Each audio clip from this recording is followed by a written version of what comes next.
Welcome back to our channel. ఇవాల్టి వీడియోలో tasty అయిన గులాబ్ జామున్ని ఎలా ప్రిపేర్ చేయాలో ఈ వీడియోలో చూద్దాం. గులాబ్ జామ్స్ తయారు చేసేటప్పుడు లోపల భాగంలో పిండి పిండిగా లేకుండా లేదా పగుళ్ళు రాకుండా ఇలా జ్యూసీగా రావాలంటే నేను చెప్పే మెథడ్ ఫాలో అవ్వండి. ఈ స్వీట్ తయారు కోసం కావాల్సినంత పిండిని ఒక కప్పుతో ఇలాగా తీసుకోవాలి. నేను 3 కప్స్ వరకు తీసుకున్నాను. నెక్స్ట్ సరిపడంత పంచదారని తీసుకోవాలి. నేను 4 కప్స్ వరకు పంచదారని తీసుకుంటున్నాను. 3 కప్స్ పిండి, 4 కప్స్ షుగర్. సేమ్ అదే కప్పుతో వాటర్ని కూడా 4 కప్స్ పోసుకోవాలి.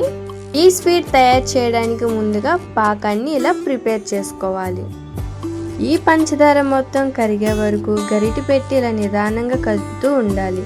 నెక్స్ట్ యాలక్కాయల పొడిని వేసుకొని దాన్ని ఇలాగా మొత్తం మిక్స్ అయ్యేలా కలుపుకున్నాక పాకం ఎలా ఉందో చూసుకోవాలి. ఈ పాకం ప్రిపేర్ చేసేటప్పుడు తీగ పాకం లాగా ఉండకూడదు, అలాగని పలసగాను ఉండకూడదు. కొంచెం లైట్గా జిగురుగా అంటుకున్నట్టుగా ఉండాలి. అప్పుడు కరెక్ట్గా ఉన్నట్టు. నెక్స్ట్ పిండిని కలుపుకోవాలి.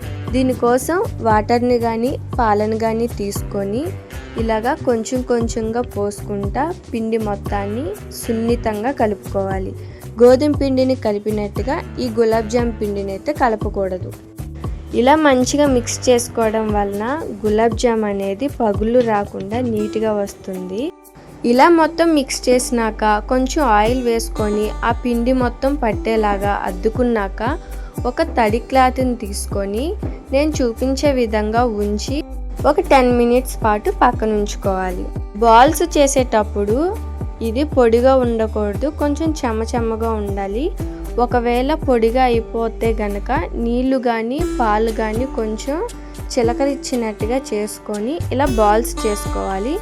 అప్పుడు కొంచెం పగుళ్ళు కూడా రాకుండా బాల్స్ షేప్ కూడా నీట్గా వస్తుంది. ఇలా రౌండ్గా చేసుకునేటప్పుడు మరీ ఒత్తిడి పెట్టకూడదు. కొంచెం నిదానంగా లైట్గా ప్రెస్ చేస్తూ ఇలా రౌండ్గా చుట్టుకోవాలి.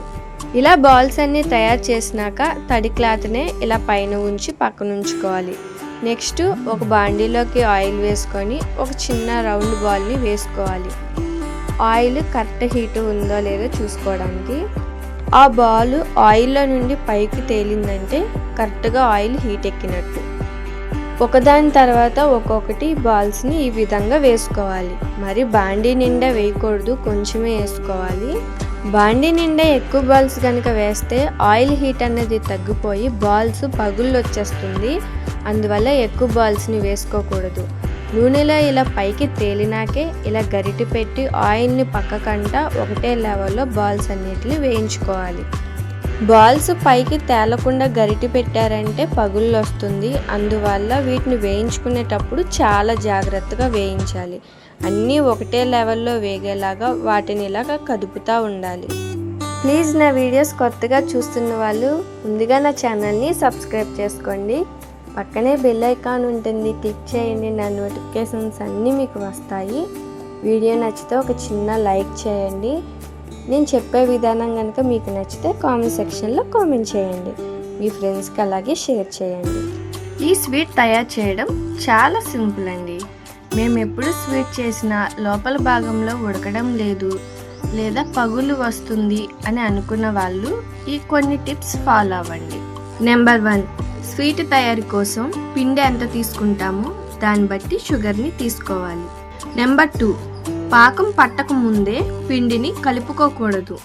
అందుకని ముందు పాకాన్ని ప్రిపేర్ చేసుకోవాలి. పాకం కూడా కరెక్ట్గా వచ్చేలా చూసుకోవాలి. నెంబర్ 3, నెక్స్ట్ పిండిని కలుపుకోవాలి. పిండిని కలిపేటప్పుడు కొంచెం నెమ్మదిగా మిక్స్ చేసుకుంటూ కలుపుకోవాలి. నెంబర్ 4, ఆయిల్ హీట్ అయిందో లేదో కరెక్ట్గా తెలుసుకోవాలి. దానికోసం కొంచెం పిండి ముద్దని నూనెలో వేసి ఉంచి అది పైకి తేలినాక బాల్స్ని వేయించుకోవాలి. నెంబర్ 5, ఈ బాల్స్ వేగినాక పాకం కొంచెం గోరువెచ్చగా ఉన్నప్పుడే ఈ వేడి బాల్స్ని తీసుకొని ఆ పాకంలో వేసుకోవాలి.